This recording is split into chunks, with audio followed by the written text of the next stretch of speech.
E aí, vamos começar ou não? Pode começar, querido. Fica à vontade. E é um privilégio ter vocês na Escola Bíblica e é uma alegria imensa contar com a presença de vocês e também da pessoa do pastor Itamir. Pastor Itamir, a aula é sua, que Deus te abençoe e te use. Fica à vontade. Eu vou cortar meu microfone para não atrapalhar. Não, tá bom. Eu só queria começar, então,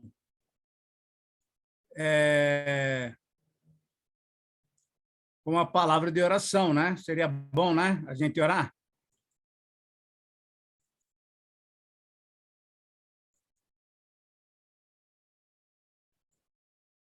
Está todo mundo me ouvindo? Sim, pastores, eu estou ouvindo. Tá. Sim. Deixa eu ver se eu volto a colocar. E estão vendo o slide também, por gentileza? Sim.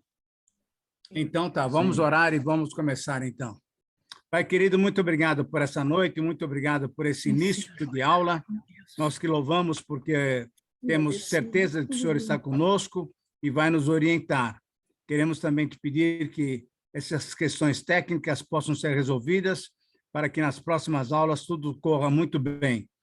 Traga bastante gente para a gente estudar a tua palavra, que haja interesse por parte de todos de estudar a tua palavra, e assim nós pedimos a tua direção, a presença do teu Espírito, a iluminação dele, para que nós possamos entender a tua palavra. Assim nós oramos e te agradecemos em nome de Jesus. Amém. Amém.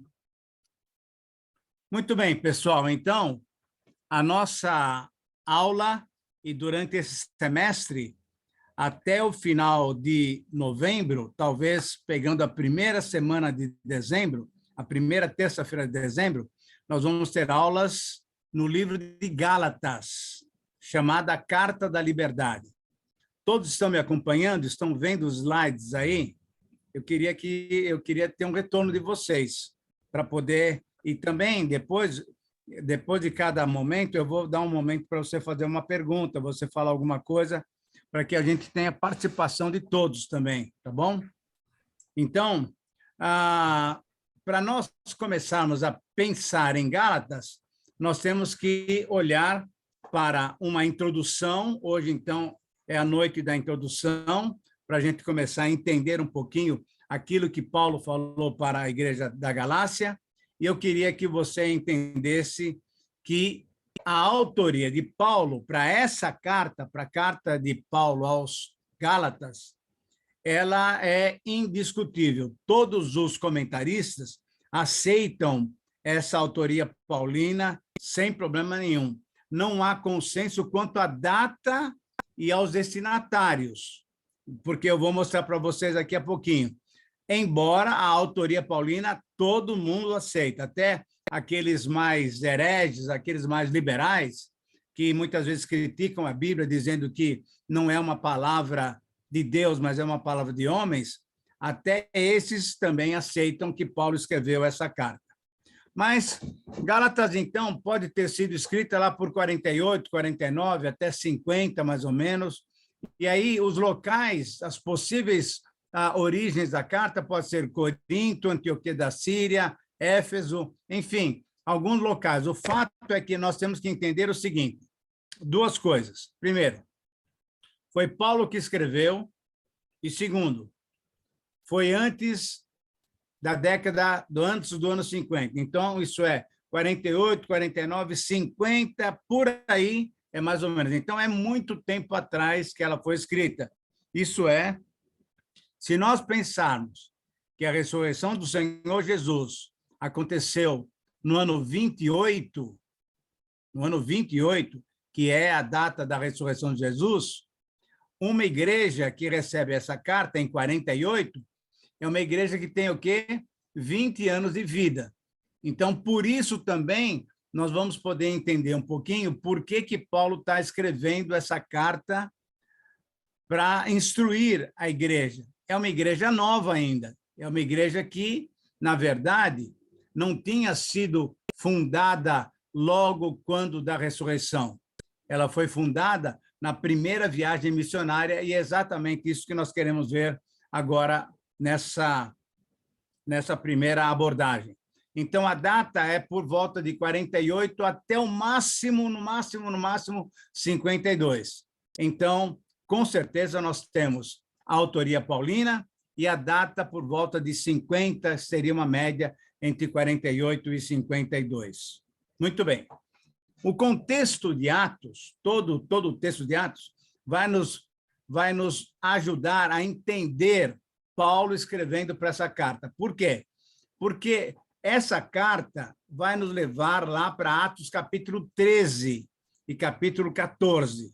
Então, se você tiver a Bíblia aberta aí, seria legal você tê-la aí em mãos. Capítulo 13 e 14 descrevem o quê? Descrevem a primeira viagem missionária.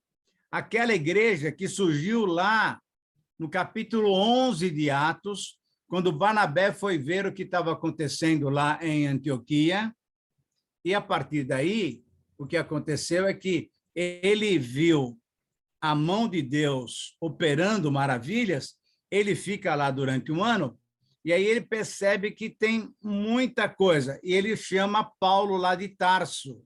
Lembram-se disso daí? E aí, essa igreja é a igreja de Antioquia. No capítulo 13, versículos 1, 2 e 3, nos mostra exatamente isso. Quando Paulo está orando junto com Barnabé, com Simeão, com Lúcio de Cirene e tudo mais, Deus chama 2 homens desses daí, líderes da igreja, para evangelizar os gentios, para a viagem missionária. E a partir daqui, então, nós temos Barnabé, Saulo ainda, não é Paulo, mas é Saulo ainda, e João Marcos também. Você pode observar isso daí nesse versículo que está colocado aí na tela. Muito bem, essa equipe missionária, ela começa em Chipre, e a partir daí eu queria que a gente lembrasse um pouquinho daquilo que está acontecendo em Atos, para que você soubesse exatamente como é que o evangelho chega naquela região, como é que o evangelho chega na Galácia. E aí, então, logo no começo, em Chipre, Paulo, ainda Saulo, expulsa o demônio de um mágico chamado Elimas. E isso é muito impactante para aquele pessoal. Então, o que acontece, se você abrir a Bíblia no capítulo 13, você vai ver que muita gente se decide, muita gente recebe o Senhor Jesus Cristo como seu Senhor e Salvador. Em Perge, naquela mesma ilha, o que acontece é que João Marcos os deixa. Você lembra que João Marcos desistiu no meio da viagem. E aí, então, eles foram e atravessaram a Galácia, atravessaram a Capadócia e foram para Antioquia da Pisídia. Nós temos 2 Antioquias. Antioquia da Síria, de onde saiu a equipe missionária, onde saiu Barnabé e Paulo, e Antioquia da Pisídia, que era um lugar em que eles queriam evangelizar. E ali, Paulo prega mostrando a fé em Jesus Cristo, que é a única maneira que nós temos para a nossa justificação. É a fé, e não mais a lei mosaica. Isso fica muito claro lá no capítulo 13, versículo 39 do livro de Atos. Eu leio para você, só para que você relembre isso daqui. Então, anote aí, 13:39, diz assim a palavra de Deus. Meus irmãos, todos vocês precisam saber, com certeza, que é por meio de Jesus que a mensagem do perdão dos pecados é anunciada a vocês. Precisam saber também que quem é libertado de todos os pecados dos quais a lei de Moisés não podia livrar. Essa é uma grande mensagem que traz uma posição completamente nova, tanto para os gentios como para os judeus. Isso é, a lei de Moisés não conseguia justificar ninguém, embora houvesse sacrifício, embora houvesse toda aquela cerimônia, né, que nós vemos lá no livro de Levítico, era apenas uma linha de pensamento mostrando que futuramente viria o Cordeiro de Deus. E agora, então, Paulo e Barnabé estão pregando exatamente essa mensagem, de que agora o perdão dos pecados pode acontecer pela fé em Jesus Cristo. Interessante que a gente pode lembrar também que mesmo quando havia aquela cerimônia, né, de sacrifício e tudo mais, aquele culto do Antigo Testamento, também era pela fé, sempre foi pela fé a justificação. Tanto é que quando nós lemos, por exemplo, o capítulo 11 de Hebreus, que nós temos ali chamado de heróis da fé, nós pegamos Abel, que foi antes da lei, pegamos Abraão, pegamos Sara, todos estes foram justificados pela fé. E agora, mais do que nunca, Paulo está mostrando que, através de Jesus, é que nós somos justificados pela fé. Então, eles encorajam os novos convertidos a continuarem na graça de Deus. E aqui que eu queria que você sublinhasse aí na sua vida, na sua Bíblia, 13:43, que é o Evangelho, o conteúdo do Evangelho é exatamente esse, é a graça de Deus, e eu leio para vocês exatamente capítulo 13:43, na Bíblia NVI, para que você possa acompanhar também. Capítulo 13, versículo 43, olha que palavra tão especial. Estes conversavam com eles, recomendando-lhes que continuassem na graça de Deus. Continuassem na graça de Deus. Isso quer dizer o quê? Que o Evangelho não é nada mais, nada menos do que a manifestação, a doação, o presente da graça de Deus para conosco. Então, a maneira pela qual nós podemos ter uma vida boa, bonita com o Senhor é vivendo pela graça, isso é, sendo encorajados a nos mantermos firmes na graça do Senhor. Em Icônio, sofreram perseguição e inveja dos judeus, porque Deus confirmava a pregação de Paulo e de Barnabé com sinais e maravilhas. Você pode anotar aí, Atos 14, 2 e 3. Então, o que acontece quando nós nos colocamos completamente na mão de Deus, o Senhor vem e age de uma maneira toda poderosa. O poder é dele, o poder é dele. Então, o que nós temos experimentado em nossa igreja, por exemplo, é que quando nós oramos, quando nós buscamos a Deus, os sinais e maravilhas acontecem sim. E assim também acontecia lá quando Paulo e Barnabé pregaram. Mas houve perseguição, houve muita perseguição, e eles tiveram que sair fugindo. Olha só, fugiram para uma outra cidade chamada Listra, onde Paulo também foi usado para curar um aleijado. E então, veja só, pregação do Evangelho, pregação da graça, do poder de Deus, da possibilidade de ter perdão no Senhor Jesus Cristo, mas, ao mesmo tempo, o Senhor ia fazendo o quê? Ia confirmando a pregação, mostrando, então, sinais maravilhosos, produto do quê? Do poder de Deus. Então, não era só uma mensagem intelectual, era uma mensagem para conhecer, para entender, mas, ao mesmo tempo, era uma mensagem que dava para ser confirmada, porque havia o quê? Milagres e maravilhas. E aí, o que aconteceu lá, quando eles fizeram essa cura do aleijado, toda a cidade veio e queria adorá-los a ele, entenderam que, olha, o Deus Netuno, o Deus Júpiter chegou aqui entre nós, e ficaram fazendo alguma homenagem. Paulo e Barnabé, não é conosco, não, isso aqui é tudo poder de Deus. E aí eles não aceitaram e pregaram novamente o Evangelho para que houvesse mais conversões.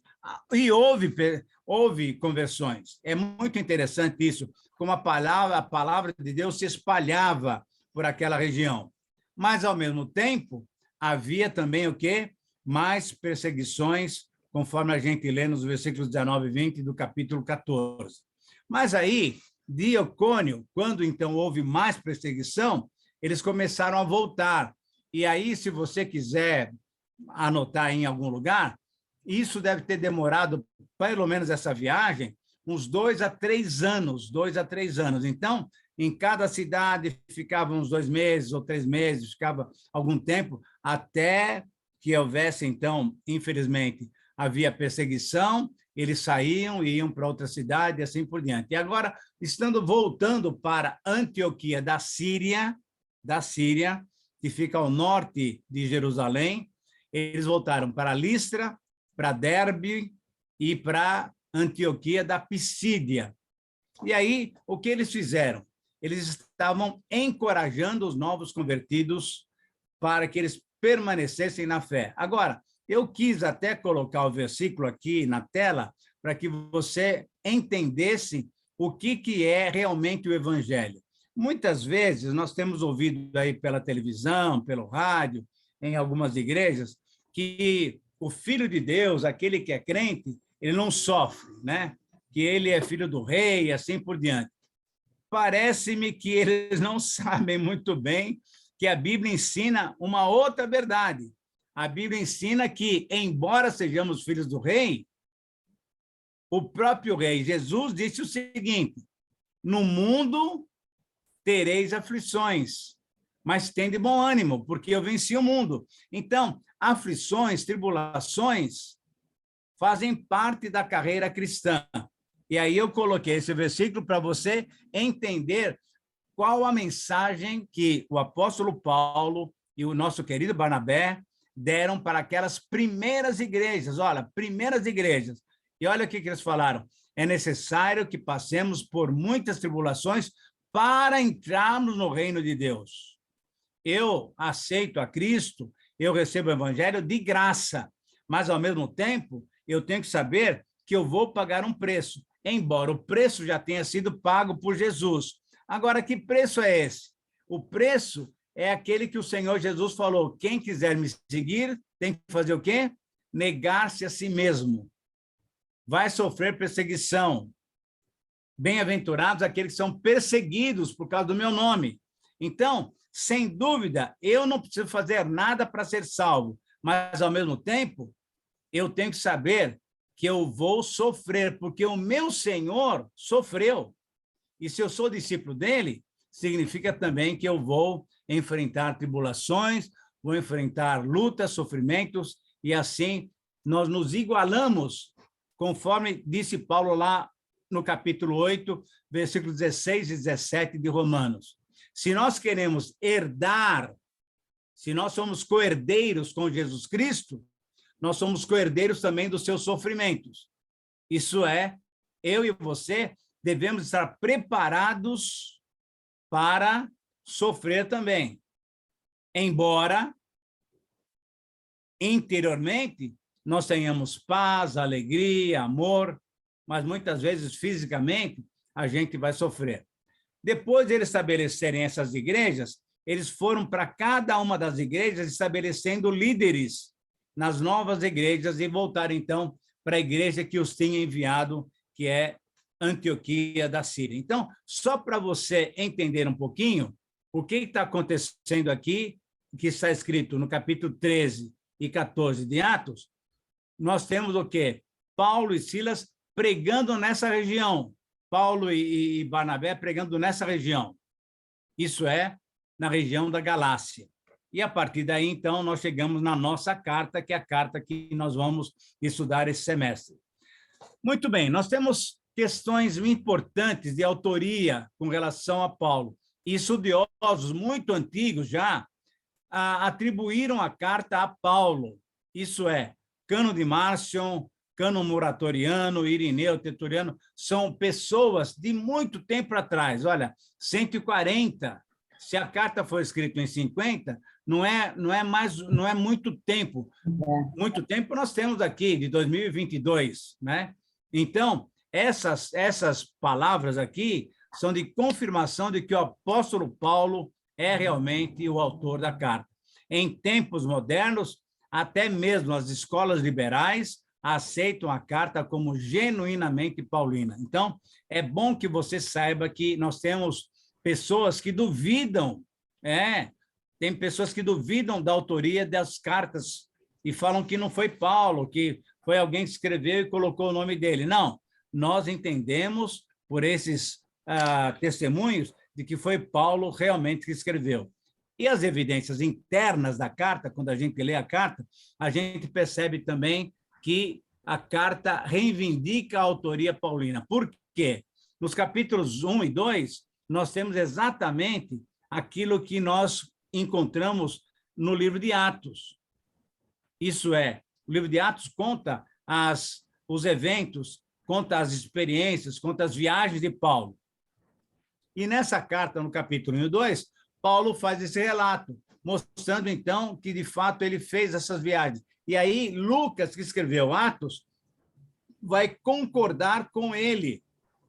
E, por isso, mais uma vez, nós podemos confirmar que a autoria é paulina. E nos capítulos 3 e 4, nós temos a grande palavra doutrinária da carta, que é a justificação pela fé, que também aparece em Romanos, aparece em 1 Coríntios, aparece em 2 Coríntios. Então, nós temos absoluta certeza de dizer que a carta é de autoria paulina. Então, essa carta é importante que a gente tenha ideia de que o principal problema da carta se enquadra perfeitamente ao padrão das igrejas nos tempos de Paulo, isso é, os primeiros anos do Evangelho, havia ainda muita dúvida com relação a como seria essa vida livre, como seria essa vida na graça de Deus. Então, nós temos, com relação às evidências internas e externas, total confiança de a carta é paulina. Agora, a pergunta que a gente faz é a seguinte: quem foram os destinatários e qual a localização deles, desses que receberam essa carta? Os Gálatas, na época de Paulo, eram descendentes dos gauleuses, que tinham migrado da Gália para o centro-norte da Ásia Menor. Então, toda uma região muito grande, eu vou mostrar um mapa daqui a pouco para vocês, toda essa região é chamada região da Galácia. Então, Paulo escreve para essa igreja, ou para essas igrejas, isso é, lembrando que, naquele tempo, as igrejas eram formadas nas casas dos cristãos, porque não tinham, então, um templo ainda. E, nesse momento, então, nós temos que aprender que várias casas, vários grupos pequenos estavam surgindo de pessoas cristãs que entregavam sua vida ao Senhor Jesus Cristo e depois recebiam aqueles irmãos para ali, então, adorarem o Senhor. Você se lembra, por exemplo, espero que se lembre, lá de Atos capítulo 16, quando Paulo prega em Filipos e aquela dona Lídia abre a casa e fala, não, eu quero que vocês venham para cá. E ali surge a igreja dos filipenses. Então, nós temos que lembrar isso daí. Sempre esses grupos pequenos eram originários, né, dessas novas igrejas. O mapa está aqui. Toda essa região aqui no centro, que aparece aí, Galácia, veja só se você consegue ver, não sei se você está vendo aí, mas tem Derbe, Listra, Icônio, Antioquia, são as cidades por onde Paulo passou, por onde Paulo e Barnabé passaram para fazer o quê? Pregar o evangelho aos gentios. Anote aí, capítulo 13 do livro de Atos, Deus chama Paulo e Barnabé para uma missão especial. E a missão era essa mesmo, pregar o evangelho aos gentios.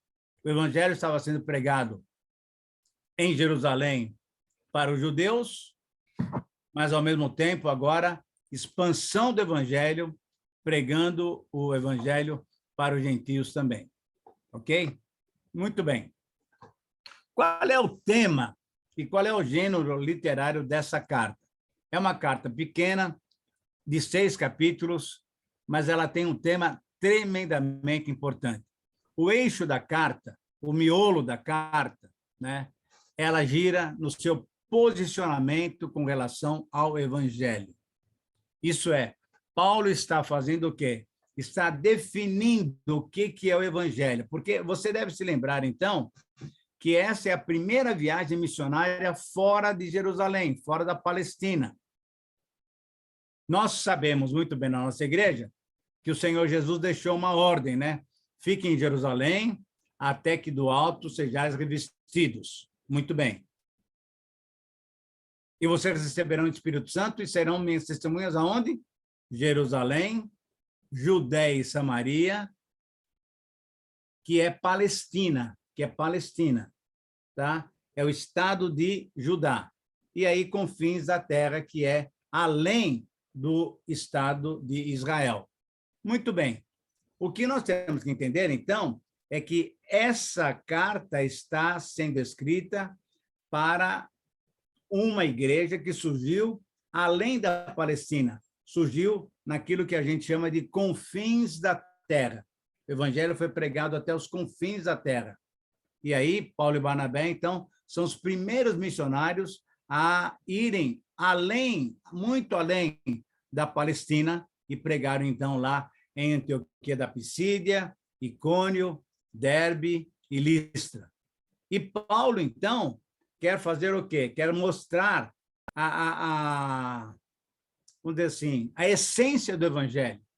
E isso que está escrito aqui, o apóstolo Paulo investiga a verdade do evangelho, a origem, o conteúdo, o recebimento pela justificação pela fé. Isso é, só crendo em Jesus Cristo é que temos a justificação pela fé.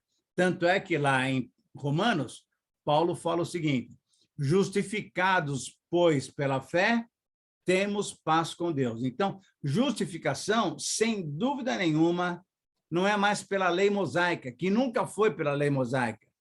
A justificação sempre foi pela fé, mas agora é pela fé em Jesus Cristo, em Jesus Cristo. Então, o tema central dessa carta é mostrar exatamente essa doutrina, a doutrina séria do evangelho, que é a justificação pela fé. De um modo geral, essa carta de Gálatas é bem semelhante às outras cartas que Paulo escreveu, mostrando também em Romanos, o evangelho é exatamente a justificação pela fé. Ele mostra isso lá em 1 Coríntios, 2 Coríntios, em várias cartas ele mostra exatamente isso, significando o quê? Que há uma única maneira de chegarmos até o nosso Deus e Pai. Isso é através do único mediador que existe entre Deus e os homens, o Senhor Jesus Cristo. Propósito da carta e a teologia da carta que nós vamos estudar nesse semestre todo. Paulo tinha em mente 3 propósitos para escrever essa carta aos Gálatas. Primeiro, defender a sua autoridade como apóstolo, porque o que acontecia é que muitas pessoas que não criam completamente no evangelho, ou criam de uma maneira distorcida, nós vamos ver isso daqui a pouquinho, tem um pessoal chamado judaizante. Esse pessoal criticava Paulo e falava o seguinte: mas esse Paulo não era dos 12. Esse Paulo não era discípulo de Jesus. Então, que história é essa de que ele é apóstolo? Paulo, então, vai descrever exatamente a experiência que ele teve com Jesus e recebeu o evangelho que ele prega do Senhor Jesus. Nem recebeu de homens, nem foi de Pedro, de João, de Mateus. Não, ele recebeu diretamente de Jesus. Capítulo 1 e capítulo 2, a gente vai estudar isso e a gente vai ver isso. Paulo escreve também para definir e explicar a mensagem do evangelho, isso é, a doutrina é a justificação pela fé. A lei foi muito boa até o tempo do Senhor Jesus Cristo. E lembra que o Senhor Jesus falou que ele não veio desfazer a lei, ele veio cumprir a lei, mas, ao mesmo tempo, ele pede que nós cumpramos no poder do Espírito Santo. Isso quer dizer o quê? Que eu e você não temos capacidade de cumprir a lei. E não é a letra da lei, é o espírito da lei. Por isso que o Senhor Jesus, lá no Sermão do Monte, ele fala o seguinte: vocês viram que foi escrito, eu, porém, vos digo. Viram que foi escrito, eu, porém, vos digo. E ali, no capítulo 5, versículo 20 de Mateus, ele fala o seguinte: se a vossa justiça, se a maneira que vocês vivem não ultrapassar a justiça dos escribas e fariseus, isso é, dos religiosos, se vocês não forem além dos religiosos, vocês não entrarão no reino dos céus. Então, a maneira pela qual eu posso entrar no reino dos céus é quando eu supero, eu só posso superar os religiosos pelo poder do Espírito Santo que habita em mim. Então, Paulo escreve essa carta para definir essa mensagem. Terceiro lugar, terceira razão pela qual Paulo escreve essa carta é para mostrar que essa mensagem do Evangelho ela tem poder de mudar a nossa vida. Ela é uma mensagem que traz vida absoluta. Por quê? Porque no capítulo 5 e 6, ele vai mostrar o papel do Espírito Santo na minha e na sua vida. Então, o Evangelho não é simplesmente uma ideia bonita, uma ideia colorida, não. É alguma coisa preciosa que Deus nos dá e ele complementa isso, nos dando também o quê? O Espírito Santo que nos capacita a viver da maneira que ele quer. Então, o propósito e a teologia da carta é exatamente esse. E aí nós temos uma série de textos que vão nos ajudar a estudar. Eu anotei aqui, nós teremos 17 aulas a partir de hoje, indo até toda terça-feira, até a primeira terça-feira de dezembro. Pode anotar aí. E aí, o que vai acontecer? Pelo menos 4 vezes, uma vez em cada mês, eu não vou estar presente, mas quem vai dar as aulas nessas 4 terças-feiras é o pastor Betão, Roberto Feliciano. Então, toda a sequência, toda terça-feira, de hoje até o dia, quer ver? Até o dia 6 de dezembro, essa estrutura, nós vamos estudar toda ela, então você vai saber Gálatas muito bonito. Eu espero que você tenha a possibilidade de ter um caderninho para ir anotando algumas coisas, e, além disso, depois você vai ter também os slides, se você quiser depois estudar. E, além disso, também, eu queria que você soubesse que nós temos um livro, que é um comentário meu, escrito por mim, exatamente, é um comentário de Gálatas. Então, se alguém quiser um dia, depois a gente pode conversar, e aí a gente pode adquirir isso. É publicado lá pela Rádio Transmundial.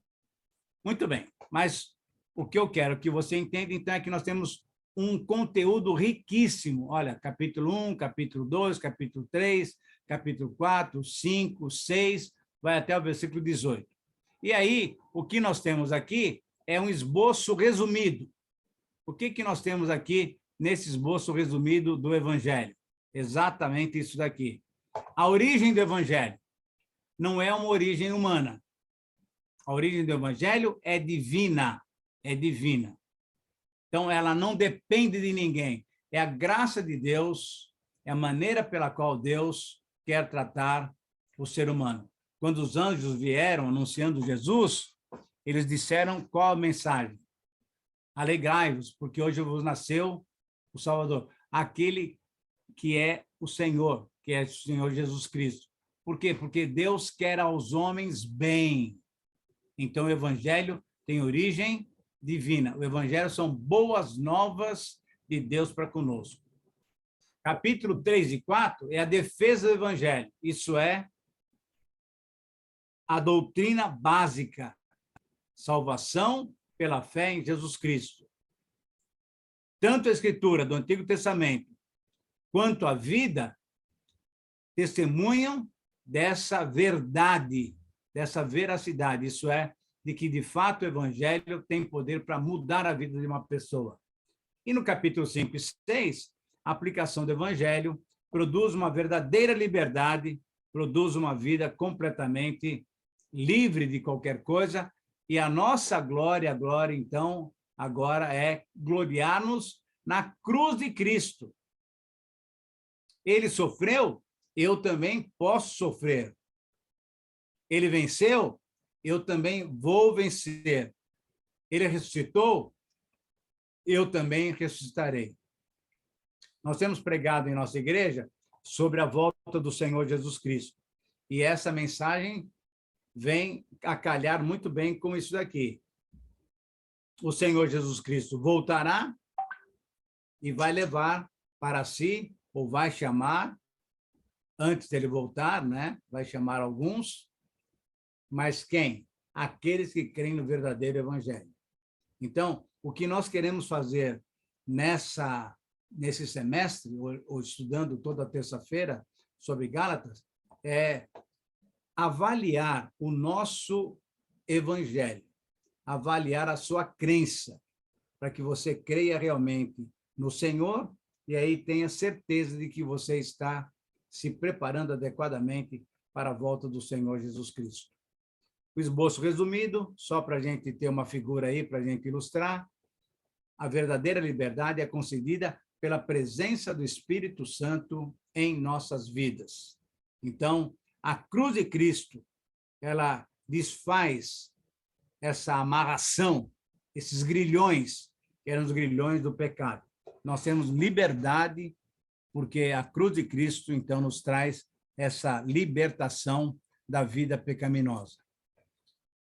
Eu falei agora há pouco atrás que Paulo e Barnabé enfrentaram várias tribulações, várias perseguições.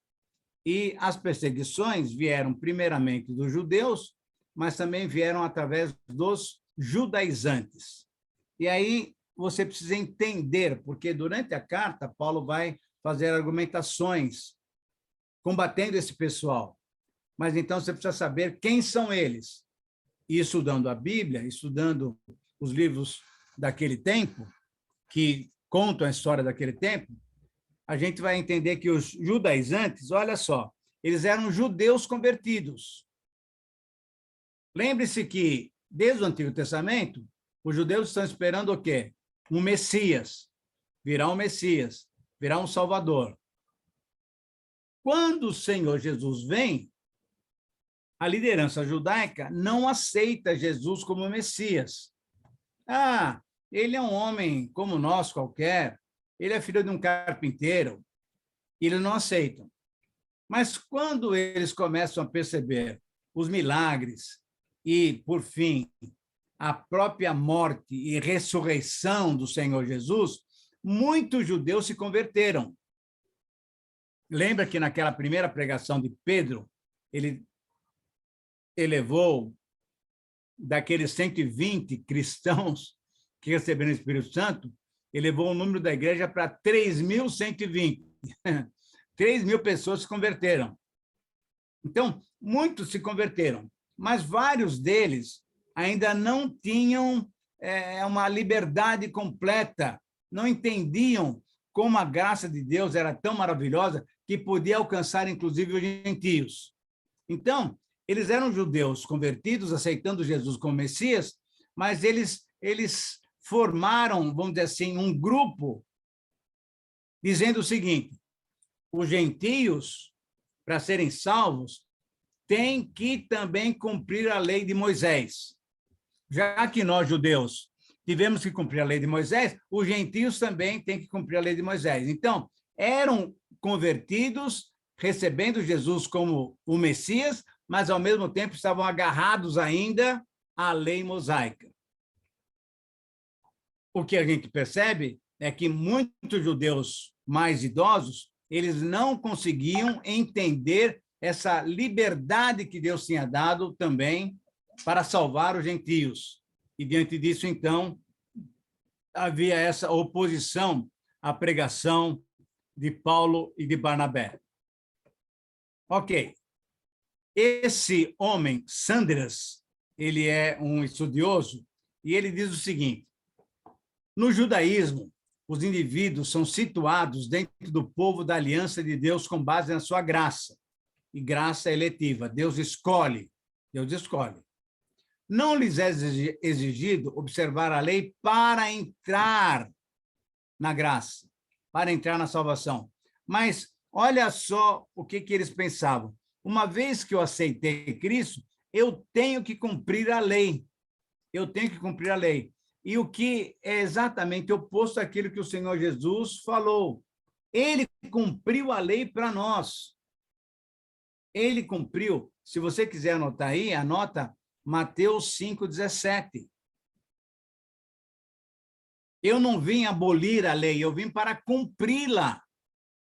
Para quê? Para que eu e você pudéssemos agradar a Deus, mesmo sem cumprir a lei. Por quê? Porque agora eu vivo pela fé no Filho de Deus. Gálatas 2:20 vai falar exatamente isso, de uma vida substituída. Isso é, não é mais a minha vida, mas é a vida de Cristo vivendo em mim. E nesse sentido, então, observar a lei era a resposta à graça. Mas isso não é a maneira correta. A graça é livre. A graça nos liberta da lei, nos liberta do pecado, nos liberta da morte espiritual.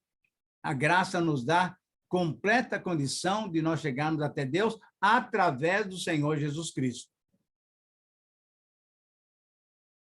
Agora, se você fica pensando, e infelizmente hoje nós podemos dizer que nós temos vários judaizantes na igreja cristã de hoje, de 2022, se nós entendermos que eles tinham razão, olha só as implicações.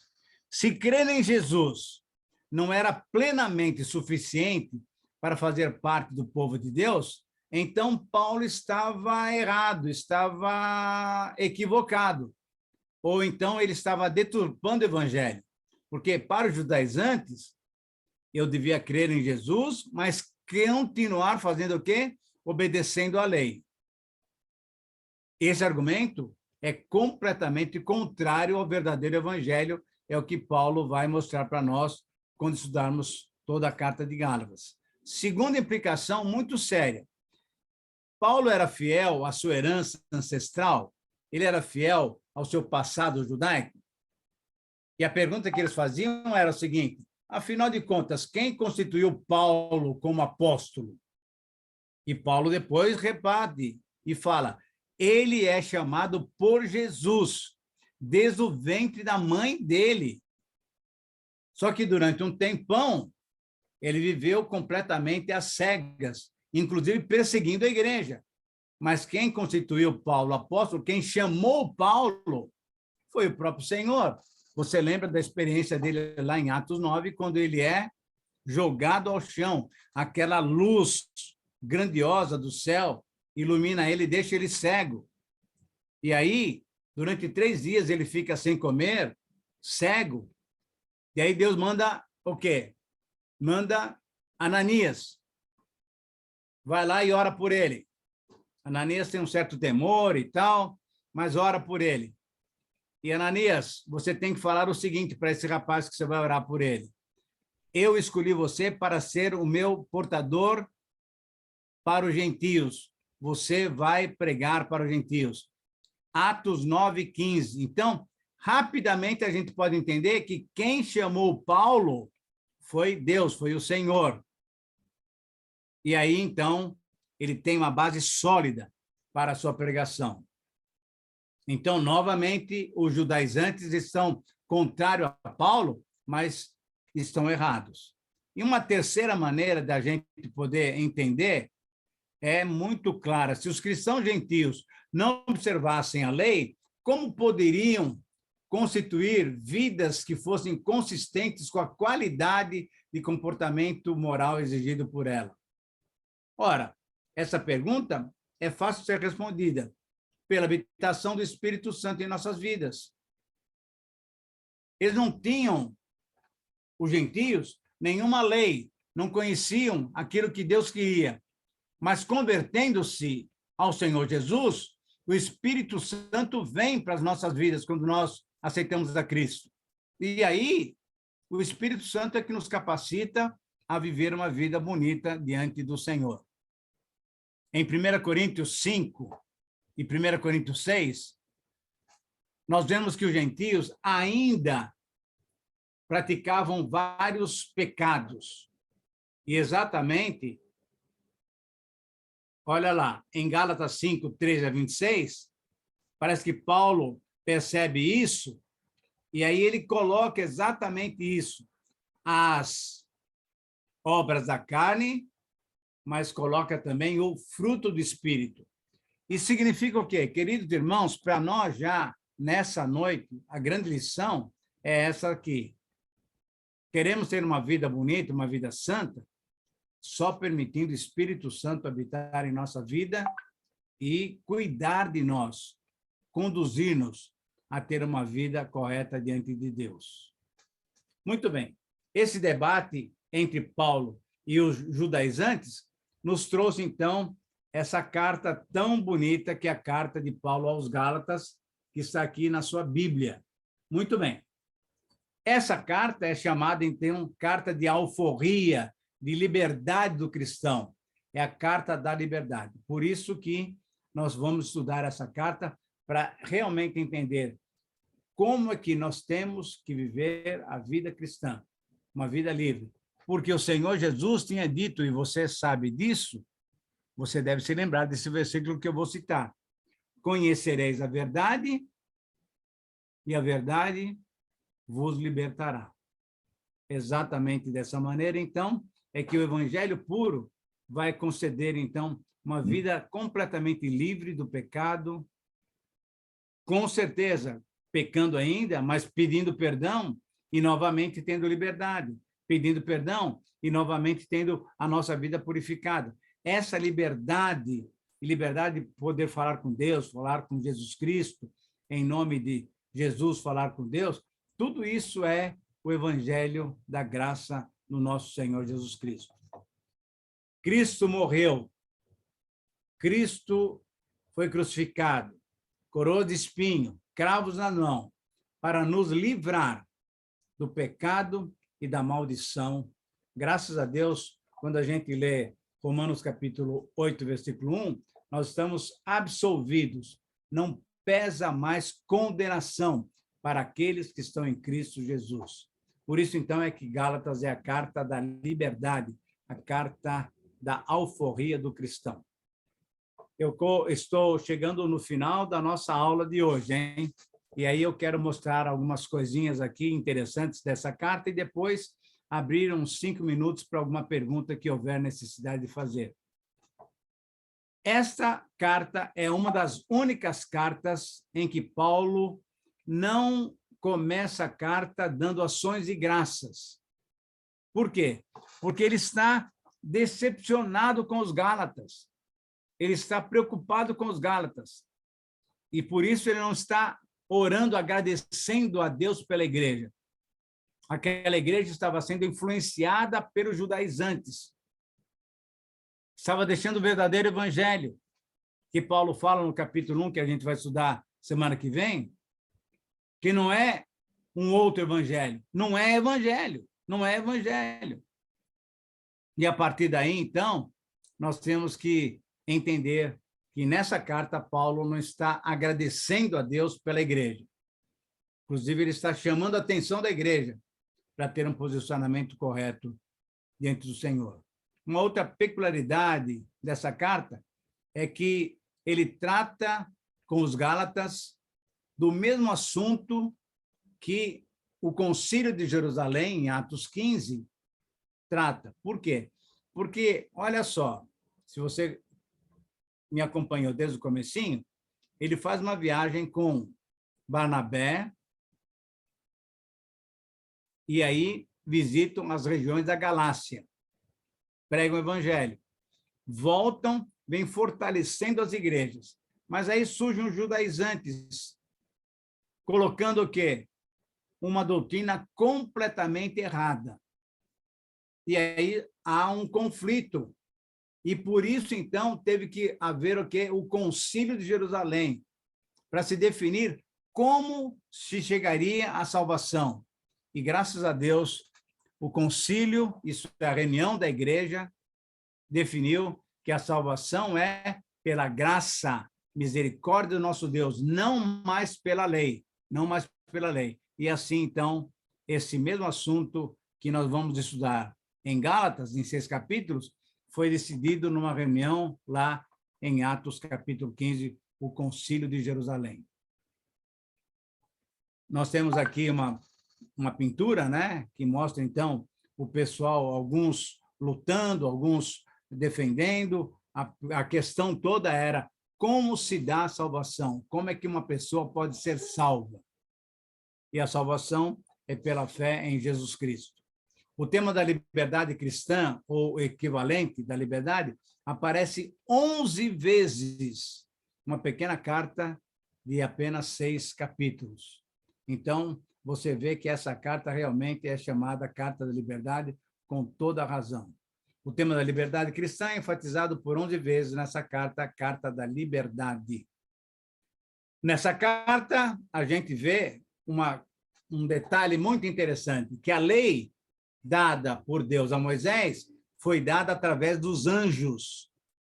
A gente vai ver isso lá em Gálatas 3:19. Isso é, quem conduziu Paulo a receber a lei foram os anjos. Os anjos são os ministradores de Deus para conosco. E assim nós vamos perceber esse detalhe muito legal na carta. E aqui nessa carta nós encontramos uma única alegoria, isso é, uma maneira de interpretar a Bíblia de uma maneira bem diferente, que é o capítulo 4, 21 a 31. Muito bem. Essa carta, junto com 1ª e 2ª Coríntios e também Romanos, com todos os estudiosos de todos os tempos, todos eles aceitam que essas 4 cartas, então Gálatas, 1ª e 2ª Coríntios e Romanos, são cartas genuinamente paulinas. Ninguém duvida de que Paulo escreveu. Alguns criticam, falando que Paulo talvez não tenha escrito as cartas pastorais, que é 1ª e 2ª Timóteo e Tito, que talvez Paulo não tenha escrito a carta aos Colossenses. Nós cremos que Paulo escreveu 13 cartas. Mas essas 4, nem os mais hereges, nem mais os liberais, não admitem. Eles aceitam que Paulo é o escritor dessas cartas. Então, são peculiaridades, são pequenas facetas dessa carta para você poder entender que nós estamos estudando uma carta genuinamente paulina, inspirado que ele foi por Deus. Gálatas, a Carta da Liberdade. Semana que vem, nós vamos entrar no texto, capítulo 1, versículo 1 em diante, assim por diante. Então, hoje, o que eu queria fazer era exatamente isso, dar um panorama geral para você entender o que é que nós vamos estudar. Eu vou dar agora, no meu relógio, são 8h34, eu vou dar 5 minutos, 6 minutos, até 8h40, para alguém quisendo fazer uma pergunta, fazendo um comentário, a gente podendo ajudar, podemos perguntar. Então, se você quiser falar, abre o seu microfone, fala, mas faz uma pergunta pequena para que outros irmãos também possam participar.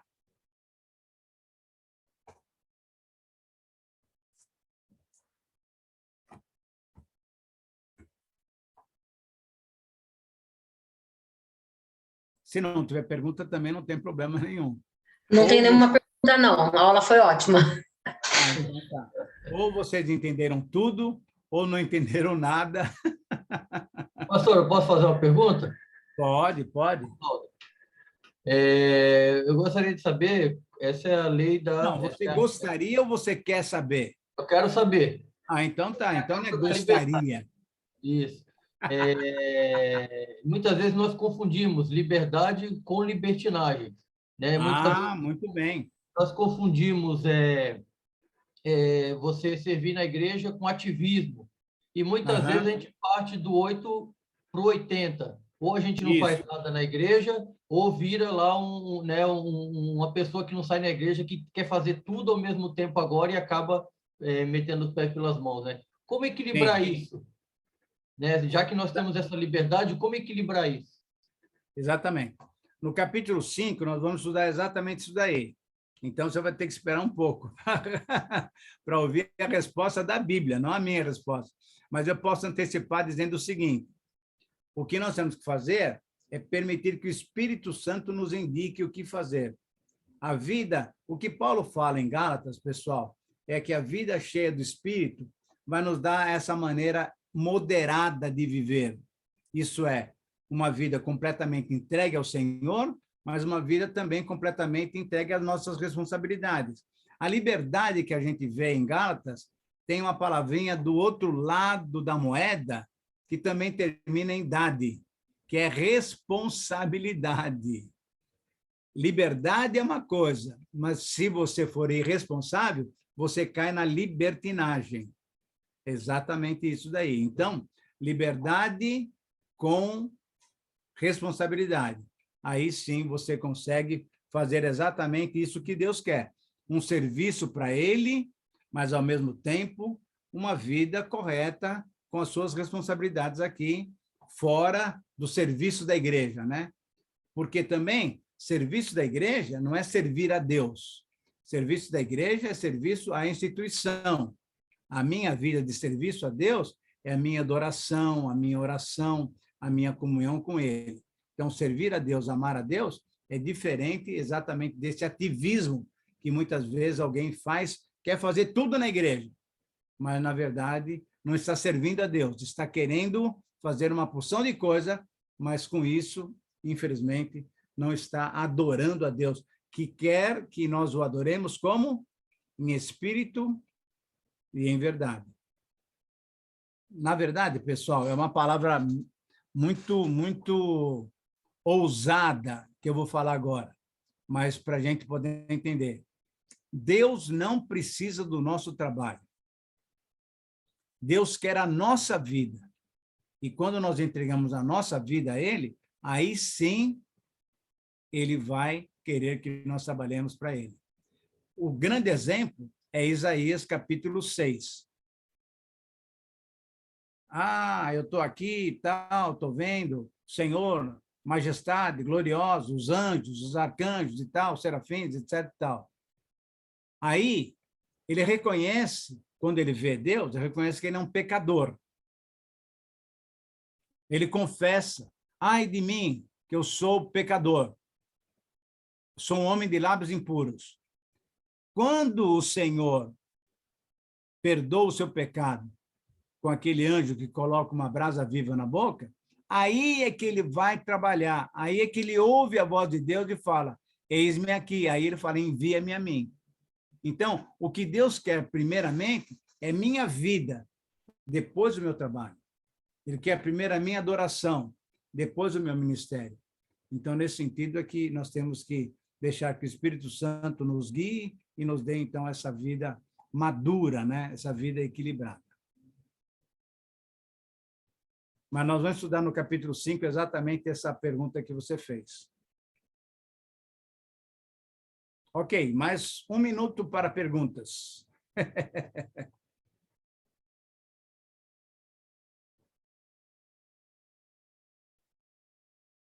Muito bem, pessoal. Então, vamos fazer o seguinte. Terça-feira que vem, às 7h30. 7h30, tá bom? Acertem direitinho. O professor pastor Roberto Feliciano, chamado popularmente como Betão, ele está anotando aí os alunos que estão aparecendo na tela e tal, e vamos fazer... E, vou falar uma coisa já para vocês, hein? No final do curso, vamos ter uma prova, hein? Quero só ver. Quero só ver. Então, preparem-se, estudem. Olha, são 6 capítulos, dá para ler durante a semana, olha só, dá para ler 1 capítulo por dia. São 7 dias de semana, você começa hoje, e aí, ou então começa amanhã, começa amanhã, na terça-feira você já leu a carta inteira. Você vai ler a carta durante 17 semanas, então você vai ficar craque na carta de Paulo aos Gálatas. Tá bom? Deus nos abençoe, Deus dê uma boa noite para vocês, um bom descanso, e amanhã, um dia normal de trabalho, vamos estar firmes aí servindo o Senhor também nas nossas funções que nós temos na nossa vida cotidiana. Muito boa noite. Podemos Boa noite. Boa noite.